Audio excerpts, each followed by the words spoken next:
بسم اللہ الرحمن الرحیم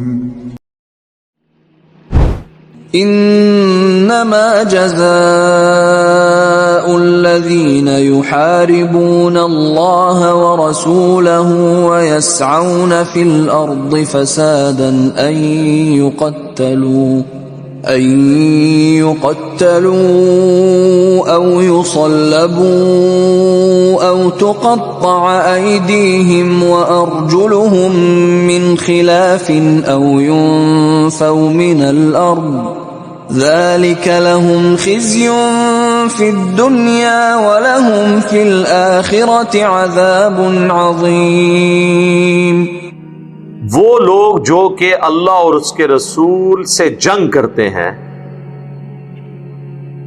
ان کی تو سزا اس کے سوا کچھ نہیں، اور زمین میں فساد کرتے ہیں، اسی سے وہ فساد فی الارض، زمین میں فساد، جس سے وہ ہمارا ایک فوجی آپریشن بھی چل رہا ہے رد الفساد، وہ ادھر سے ہی ڈیڈکٹ کیا گیا، اور فساد فی الارض کرتے ہیں، اللہ اور اس کے رسول سے جنگ کرتے ہیں، اور فساد فی الارض یعنی وہ اپنی ڈیٹرنس قائم کرنے کے لیے دہشت گردی کرتے ہیں، وہ ریٹ آف دی گورنمنٹ کو چیلنج کرتے ہیں، اپنی دھاک بٹھاتے ہیں، وار لارڈز بنے ہوئے ہیں، لوگوں سے بھتے وصول کرتے ہیں، جو یہاں پہ ہماری کئی ایک جماعتیں بنی ہوئی ہیں، پولیٹیکل جماعتوں کی بھی عسکری ونگز بنی ہوئی ہیں جو اس قسم کی حرکتیں کر رہی ہوتی ہیں، جس کی نمائندہ مثال پاکستان میں وہ کراچی کی دہشت گرد تنظیم، جن کا وہ لیڈر جو ہے وہ وہاں بیٹھا ہوا الطاف حسین، تو یہ فساد فی الارض کرنے والے لوگ ہیں یہ لوگ، اور جو اللہ اور اس کے رسول سے جنگ کرنے والے ہیں ان کی سزا تو اس کے سوا کچھ نہیں۔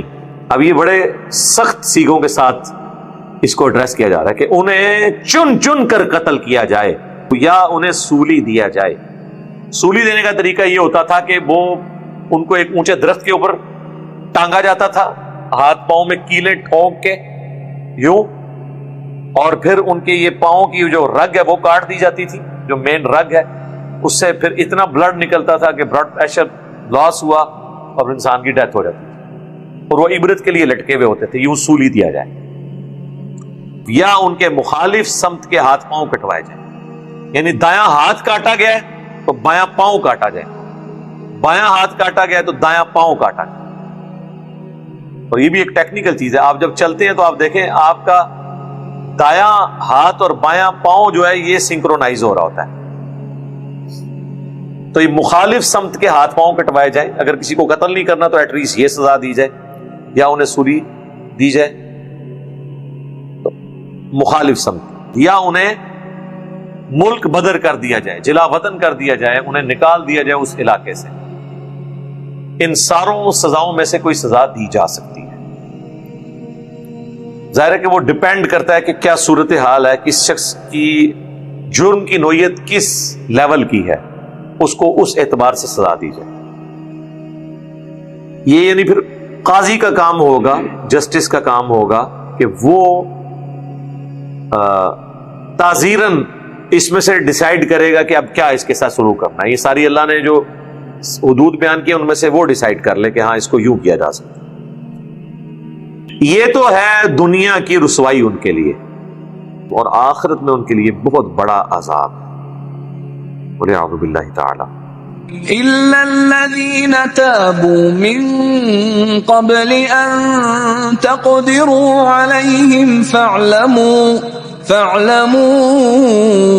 أَنَّ اللَّهَ غَفُورٌ رَّحِيمٌ۔ ہاں اگر وہ توبہ کر لیں اس سے پہلے کہ تم انہیں قابو میں کر لو، پھر تو ان کی توبہ قبول ہے، پکڑے جانے سے پہلے ان کی توبہ قبول ہے، کیونکہ پھر تو انہوں نے واقعی سے ہی توبہ کی۔ جب پکڑے گئے تو پھر تو آپ کو پتہ ہے کہ اس وقت تو سارے لوگ کہتے ہیں جی منو معاف کر دو، تو ان کی معافی اس وقت ایکسیپٹ نہیں کی جائے گی۔ خوب جان لو کہ اللہ تعالیٰ یقیناً بہت بخشنے والا مہربان ہے، لیکن یہ اس صورت میں ہے جب آپ پکڑے جانے سے پہلے توبہ کریں گے، پکڑے گئے پھر سزا ایگزیکیوٹ ہوگی۔ اسلامی سزائیں جتنی ہیں نا ان میں اگر جوڈیشری میں کیس پروف ہونے سے پہلے آپ توبہ کر لیں تو آپ کی توبہ قبول ہے۔ آگے چل کے چور کی سزا بھی آئے گی آیت نمبر 38 کے اندر، وہ چور کی سزا بھی اس چور کے لیے ہے جو یعنی پکڑا گیا ہے، عدالت میں کیس ثابت ہو گیا۔ اگر کوئی چور عدالت میں جا کے یہ کہتا ہے کہ جی ٹھیک ہے جی میں چوری کا مال واپس کر دیتا ہوں اور تاوان کے طور پہ اس سے اور رقم بھی مالک کو واپس کرتا ہوں، بے شک کرتا ہے، لیکن ہاتھ کٹیں گے، کیونکہ جب پبلک میں کوئی گناہ رپورٹ ہوتا ہے نا اور پھر سزا ایگزیکیوٹ نہیں ہوتی تو پھر ڈیٹرنس نہیں ہوتی۔ اسی لیے اسلامی سزائیں اتنی سخت ہیں تاکہ چند ایک کو سزا ملے اور اس کی دہشت ایسی ڈیٹرنس پڑے کہ لوگ بچ جائیں۔ آپ ذرا U A E united Arab Emirates, وہاں کو چوری کر کے بتائے، دبئی میں کو چوری کر کے بتائے، لوگ دکانیں کھول کے چھوڑ کے چلے جاتے ہیں، کہاں چور بچ کے جائے گا؟ جب یہ یقین ہو نا کسی کو چور کو میں نے پکڑا جانا ہے، وہ کبھی چوری نہیں کرتا۔ ہر علاقے میں اگر ایک ایک قاتل اور گنڈا لٹکا دیا جائے جینوئنلی، ویسے نہیں تبرک کے طور پہ، جس پہ واقعی ثابت ہو۔ آپ دیکھیں آج کے زمانے میں تو ڈیٹرنس زیادہ ہوگی، اس کی ویڈیوز جو ہے نا وہ جب لوگوں کے موبائلوں میں جائیں گی نا وہ خود بخود باز آ جائیں گے کہ یار یہ تو سزا ملتی ہے، جس کو پریکٹیکلی ہم نے پاکستان میں دیکھا ہے۔ پاکستان نے یورپین یونین کے کہنے پہ اپنی فنڈنگ کے اعتبار سے اپنا الو سیدھا کرنے کے لیے اور کافروں کی پابندیوں سے بچنے کے لیے قتل کی سزا کتنا عرصہ موقوف رکھی، لیکن جب پاکستان کو دہشت گردی کے ایشو سے گزرنا پڑا تو پھر فوجی عدالتیں قائم ہوئیں اور اس میں قتل کی سزائیں ایگزیکیوٹ کی گئیں۔ آئے دن آپ کو ٹی وی پہ خبریں نہیں ملتی آرمی چیف نے اتنے لوگوں کی سزائے موت کے اوپر سگنیچر کر دیے وہ فوجی عدالتوں میں، تو اس کی وجہ سے آپ دیکھیں کہ دہشت گردی کا گراف نیچے آیا۔ یعنی پریکٹیکلی کم از کم پاکستان نے تو اسلامک سزاؤں کی برکات دیکھ لی ہے۔ جب تک آپ جیلوں میں دہشت گردوں کو رکھتے تھے ان کو امید لگی رہتی تھی کہ کبھی ہمارے ساتھی ہمیں چھڑوا کے لے جائیں گے، اور کئیوں کو لے کے بھی چلے گئے وہ، تو وہ پھر شیر رہتے تھے۔ لیکن جب آپ کسی کو پتا ہو کہ میں مارا جاؤں گا سر، پھر وہ رسک نہیں لیتا، اور اس کی وجہ سے پھر آپ دیکھیں کہ اسلامک سزائیں ہم نے ایگزیکیوٹ کی ہیں، معاملات سیدھے ہوئے ہیں۔ پریکٹیکلی ہم نے یہ سیکھ لیا ہے کہ اسلامک سزائیں اگرچہ سخت ہیں لیکن یہ ڈیٹرس بن جاتی ہیں۔ تو مجھے بتائیں کہ اگر آئے دن مجرم لوگوں کو ناحق قتل کرتے رہیں، قتل ناحق ہوتا رہے، فساد فی الارض ہوتا رہے، اس کی بجائے ایک یا دو تین بندے ٹانگ دیے جائیں اور پھر پورے کے پورے ایریے میں ایسی ڈیٹرس قائم ہو کہ لوگ جرم کریں ہی نہ، تو یہ تو نفع کا سودا ہے۔ اس کو تو ہم میتھمیٹیکلی، ایتھیکلی، سوشلی پروو کر سکتے ہیں۔ یہی اسلام کی برکت ہے۔ چور کے ہاتھ کٹیں گے تو یہ تو نہیں ہے کہ سعودی عرب میں چور کے ہاتھ کٹتے ہیں تو پورا سعودی ٹنڈا ہو گیا ہے، چور تو نہیں ہے۔ جہاں چور کے ہاتھ کٹتے ہیں وہاں پھر باقی لوگ ٹنڈے نہیں ہوتے ہیں، کیونکہ ان کو پتا کہ ہاتھ کٹ جائیں۔ وہاں پر اعلانیہ سورہ النور کے اندر آیا کہ جب زانی کو سزا دی جائے تو مسلمانوں کا ایک گروہ اسے ویٹ کرے، شاہد ہو وہاں پر، تاکہ ڈیٹرس قائم۔ جمعے کی نماز کے بعد اعلانیہ قاتل کا سر قلم کرتے ہیں وہ تلوار کے ذریعے، اور جن لوگوں نے یہ لائیو منظر دیکھے ہیں ان کو پوچھیں کہ کئی دن لوگوں کو بخار چڑھے رہتے ہیں، رات کو نیند نہیں آتی۔ جناب یہ آپ فلموں میں اور ایون اوریجنل ویڈیوز میں، سی سی ٹی وی کیمروں کی ویڈیوز میں لوگوں کو قتل ہوتے دیکھنا، یہ اس کا روب بہرحال کسی حد تک ہوتا ہے، لیکن جب آپ لائیو کسی بندے کو کوئی ایکسیڈنٹ دیکھ لیں یا کوئی اس طرح کی ایکٹیویٹی پرفارم ہوتے دیکھ لیں، انسان کبھی سوچتا بھی نہیں۔ یہ ذہن میں رکھیے گا، اور یہی اس کی ڈیٹرنس ہے۔ اسلامک سزاؤں کی ڈیٹرنس یہ ہے کہ ایک کو سزا ہو ہزاروں کے لیے برابر، لیکن اس میں سزا ایسی نہیں ہونی چاہیے کسی کے لیے کہ اس کا ثبوت ہی آپ کے پاس نہیں ہے اور آپ پری ایمپٹیو رائٹ کے طور پہ کر دیتے ہیں، زبردستی اسے مار کے منوا لیتے ہیں، یا آپ کے پاس کوئی ثبوت نہیں ہے اور آپ بادی النظر میں اسے مجرم سمجھ کے نہیں۔ یہ چیز يا أيها الذين آمنوا اتقوا الله وابتغوا إليه الوسيلة وجاهدوا في سبيله لعلكم تفلحون۔ اے اہل ایمان، اللہ کا تقوی اختیار کرو اور اس کی طرف وسیلہ تلاش کرو۔ یعنی آپ نے تقوی اختیار کرنا ہے اور اس کی طرف وسیلہ اختیار کرنا ہے، اور جہاد کرو اس کے راستے میں تاکہ تم فلاح پا جاؤ. اور بعض اوقات یہ واؤ کو اگر تفصیلی طور پہ لیا جائے تو اس کا ترجمہ یوں بنے گا اس کی طرف وسیلہ تلاش کرو یعنی اس کے راستے میں کوشش کرو تاکہ تم کامیاب ہو جاؤ. یہ ترجمہ بھی درست ہوگا. واؤ ہمیشہ اور کے معنوں میں نہیں آتا, واؤ بعض اوقات تفصیل کے معنوں میں بھی آتا ہے جو پچھلی بات ہے, تو دونوں معنی اس کے درست ہیں. اب جہاد سے مراد فوراً ہمارے لوگ سمجھتے ہیں شاید تلوار اٹھا کے یا بندوق اٹھا کے جنگ کی جائے, وہ قتال ہوتا ہے جو جہاد کا ایک جز ہے. جہاد جنرل ٹرمنالوجی ہے, اس کا ایک حصہ قتال ہے. جہاد تو زبان سے بھی ہو سکتا ہے, صحیح مسلم میں حدیث ہے برائی دیکھو ہو سکے تو اپنے ہاتھوں سے روکو, ہاتھ سے نہیں روک سکتے تو زبان سے نہیں تو کم از کم دل میں برا جانو, لیکن ذالک اضعف الایمان, یہ سب سے کمزور درجہ ہے ایمان کا, دل میں برا جاننا. یعنی اللہ کی بھی خواہش ہے کم از کم زبان سے برائی کو برائی کہا جائے. اس لیے یہ کریٹیکل ایشو ہے. امر بالمعروف کا جو دوسرا ساتھ اس کا بھائی ہے نہیں انل منکر, جو مشکل کام ہے, یہ وہی چیز ہے. جہاد وہ جہاد ہے, زبان سے ہو ہاتھ سے ہو. ہاں کبھی ایسا موقع ہے کہ جہاد بالسیف ہو, انسان اپنی جان اللہ کے لیے پیش کرنے کے لیے تیار ہو جائے. قتال وہ تو اسلام کا سمم بونم ہے, جو ایمینوئل کانٹ کی فلسفی میں ہائیسٹ گڈ اسلام کا یہ ہے قتال, کہ انسان اپنی جان اللہ کے حضور پیش کرنے کے لیے تیار ہو جائے. اسی لیے جو اللہ کی راہ میں مارا جاتا ہے اسے شہید کہا جاتا ہے, کہ یہ بندہ اپنے دین پر اتنا محکم ہے کہ اس نے اپنی جان دے کر گواہی دے دی کہ یہ اپنے دین کو سچا سمجھتا ہے. شہید کسے کہتے ہیں؟ گواہی دینے والا. ویسے تو ہمیں پتا ہے کہ جو مر جائے اللہ کی راہ میں وہ شہید ہے, لیکن شہید کا لفظی مطلب ہے گواہی دینے والا. تو گواہی کیا دیتا ہے کہ دیکھو میں جس دین پر ہوں میں اسے اتنا حق سمجھتا ہوں کہ میں نے اپنی جان دے دی, میں نے زبان حال سے پریکٹیکلی اپنی جان دے کر یہ ثابت کر دیا ہے کہ میں گواہی دیتا ہوں کہ یہ دین حق پر.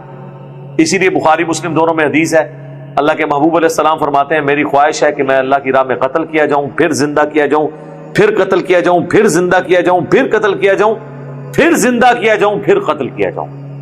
اور صحیح مسلم میں حدیث ہے جو شخص شہادت کی تمنا کے بغیر مرا وہ منافقت کی شاخ پر مرا. اور صحیح مسلم میں ایک اور حدیث ہے جس شخص کی شہادت کی تمنا ہوئی اس کے باوجود اسے اپنے بستر پر موت آئی, نیچرل ڈیتھ, اللہ کے حضور وہ بھی شہید لکھا جائے گا, کیونکہ اس کی خواہش تھی نا, اللہ نے اسے اپرچونٹی یا سرکمسٹانسز ایسے نہیں دیے. تو شہید کی تمنا ہر مسلمان کے دل میں ہونا یہ ایمان کا حصہ ہے, ادروائز وہ کامل الایمان مومن نہیں ہے, یا معاذ اللہ وہ نفاق کی شاخ پہ ہے جو مسلم شریف میں حدیث آئی ہے. تو بڑا کریٹیکل ایشو ہے. اسی طریقے سے سورۃ الفرقان میں آیا فلا تطع الکافرین, اے نبی کافروں کی پیروی آپ نے نہیں کرنی, ان کی باتوں کا برا نہیں ماننا, ان کو آپ نے ویل لیفٹ کرنا ہے. وجاہدہم بہ جہادا کبیرا, اور اس قرآن کے ذریعے ان سے بڑا جہاد کرنا. یہ قرآن کے ذریعے کون سا جہاد ہوگا؟ دعوت و تبلیغ. وَأُوحِيَ إِلَيَّ هَذَا الْقُرْآنُ لِأُنذِرَكُمْ بِهِ وَمَنْ بَلَغَ, اے نبی تم فرماؤ مجھے قرآن اللہ نے اس لیے وحی کیا تاکہ میں اس کے ذریعے تمہیں بھی ڈر سنا دوں آخرت کا, اور جس تک یہ کتاب پہنچ جائے وہ بھی اسی کتاب کے ذریعے آخرت کا ڈر سنائے. تو یہ ہے جہاد. دعوت و تبلیغ کا کام فضائل اعمال یا فضائل سنت کے ذریعے نہیں, اللہ کی کتاب قرآن کے ذریعے, جو نبی علیہ السلام کا خلیفہ ہے دنیا پہ, مسلمانوں کی ٹیکسٹ بک ہے, انسٹرومنٹ آف دعویٰ ہے, وصی رسول ہے, حجۃ الوداع پر نبی علیہ السلام کی نصیحت ہے, غدیر خم پر اہل البیت کے ساتھ جس کا ذکر کیا گیا کہ یہ ہدایت کا نور ہے, اللہ کی رسی ہے, جو اسے پکڑے گا وہ ہدایت پہ ہوگا, جو چھوڑ دے گا گمراہ ہو جائے گا, جو صحیح مسلم میں آیا. اور قرآن میں آیا وَاعْتَصِمُوا بِحَبْلِ اللَّهِ جَمِيعًا وَلَا تَفَرَّقُوا, اللہ کی رسی قرآن کو مضبوطی سے تھام لو اور فرقوں میں مت بٹو. تو یہ ساری کی ساری چیزیں جہاد, قرآن, کتاب و سنت کی تعلیمات. اب اس کے پہلے حصے کی طرف آ جائیں, وسیلہ. وسیلہ پیورلی عربی کا لفظ ہے، اس کا پنجابی والے وسیلے کے ساتھ کوئی لینا دینا نہیں ہے، جو یہاں پہ وسیلہ بنا لیا گیا۔ عربی کا وسیلہ اور ہے، پنجابی کا وسیلہ اور ہے۔ اردو زبان میں ہم جو دین کی اصطلاح کے طور پر جو وسیلہ استعمال کر رہے ہوتے ہیں وہ اور ہے۔ یہاں کا وسیلہ کیا ہے؟ انڈیا، پاکستان، بنگلہ دیش کا، یا یہاں پہ جو فرقے ہیں بریلوی دیوبندی جو ڈومیننٹ آپ کو جو نظر آتے ہیں، ان کا وسیلہ یہ ہے کہ یہ سمجھتے ہیں کہ اللہ تعالیٰ تک ڈائریکٹ نہیں پہنچا جا سکتا تو بزرگوں کو بیچ میں ڈال دیا جائے۔ اور پھر مثال کیا دیتے ہیں؟ کہتے ہیں دیکھیں جی، چھت پہ آپ ڈائریکٹ نہیں پہنچ سکتے، سیڑھی کے ذریعے پہنچیں گے، لیکن پوری زندگی سیڑھی کے اوپر کھڑے ہو کے گزار دیتے ہیں، یعنی بابوں کے قدموں میں رہتے ہیں، چھت تک نہیں پہنچتے پھر بھی، یعنی کبھی تو اللہ تک پہنچ جائے نا، پھر کہیں نہیں بابا جی سائڈ دے، وہ تسی ہن سانو اللہ نال ڈائریکٹ ہون دیو۔ اور پیر نصیر الدین نصیر صاحب نے کتاب لکھی نا، پیری مریدی کی شرعی حیثیت، اور ایک اور کتاب الجواہر التوحیدیہ فی التعلیمات الغوثیہ، شیخ عبد القادر جیلانی کی کتاب ہے فتوح الغیب، توحید کے اوپر بڑی کلاس کی کتاب ہے، اتنی زبردست کہ امام ابن تیمیہ نے اس کتاب کی شرح لکھی ہے۔ تو اس کے اقتباسات جو ہے نا پیر نصیر الدین نصیر رحمہ اللہ نے نا جمع کیے الجواہر التوحیدیہ، یعنی توحید کے موتی شیخ عبد القادر جیلانی کی تعلیمات کی روشنی میں۔ اس میں انہوں نے لکھا ہے کہ یہاں لوگوں کو بڑا کرنے کے لیے ان کے ساتھ اللہ کا نام جوڑا جاتا ہے اور کہا جاتا ہے یہ اللہ کا ولی ہے یا اولیاء اللہ ہے، اللہ کا نام جوڑ کے اسے بڑا کیا جاتا ہے۔ جب وہ بڑا ہو جاتا ہے پھر اسی کو پکڑ کے رکھتے ہیں، پھر اللہ بیچ میں سے نکل جاتا ہے، صرف ولی رہ جاتا ہے۔ ولی اللہ کا بھی اللہ ختم ہو جاتا ہے۔ آپ دیکھ لیں ولی اللہ بہت کم لوگ لفظ استعمال کرتے ہیں، اے ولی نے جی وہ بڑا پہنچے ولی ہے، وہ کہتے ہیں ولی اللہ بھی بچو کاٹ دیتے ہیں، یعنی اللہ کو اٹیچ کیا تھا اس کو بڑا کرنے کے لیے،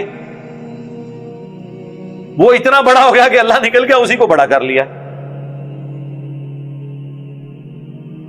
وسیلہ اگر اختیار کیا تھا تو اللہ اور اس کے رسول تک پہنچنے کے لیے، اللہ رسول تک تو نہیں پہنچے، وہ انہی کے قدموں میں رہتے ہیں۔ کہتے ہیں کہ پہلے فنا فی الشیخ ہوتا ہے، پھر فنا فی الرسول، پھر فنا فی اللہ۔ ہم اس سے پوچھتے ہیں فنا فی اللہ بھی کوئی بندہ دکھائیں۔ پوری زندگی آپ اپنے شیخوں کو چندے کھلاتے رہتے ہیں، انہی کے درگاہوں کے چکر لگاتے رہتے ہیں، اللہ تک تو آپ پہنچتے نہیں ہیں۔ ایون اگر کوئی کہ جی میں اللہ سے مانگوں گا، اللہ ہی حاجت روا، اللہ مشکل کشا ہے، اس کو کہتے ہیں بابیوں والی باتیں کر رہا ہے، یہ گستاخوں والی باتیں کر رہا ہے۔ اس کا مطلب ہے کہ آپ کی زندگی میں کبھی اللہ تک آپ نے پہنچنا نہیں ہے، کیونکہ آپ غلط ٹریک پہ چڑھ گئے۔ اور مثالیں دینا کہ جی چھت پہ آپ نہیں پہنچ سکتے، میرے بھائی چھت پہ جانے کے لیے تو سیڑھی کی ضرورت ہے، لیکن اللہ تک پہنچنے کے لیے سیڑھی کی ضرورت نہیں ہے، کیونکہ اللہ تو اپنے نبی کی مبارک زبان سے کہلوا رہا ہے وَإِذَا سَأَلَكَ عِبَادِي عَنِّي فَإِنِّي قَرِيبٌ أُجِيبُ الدَّعْوَةَ الدَّاعِ إِذَا دَعَانِ۔ اے نبی جب میرے بندے آپ سے میرے بارے میں پوچھیں تو تم فرماؤ میں تمہارے بالکل قریب ہوں، ہر پکارنے والے کی پکار کو سنتا ہوں، بشرطے کہ وہ میری اطاعت اختیار کرے۔ فَلْيَسْتَجِيبُوا لِي وَلْيُؤْمِنُوا بِي، اور مجھ پہ ایمان لائے جیسا کہ ایمان لانے کا حق ہے، تاکہ وہ کامیاب ہو سکے۔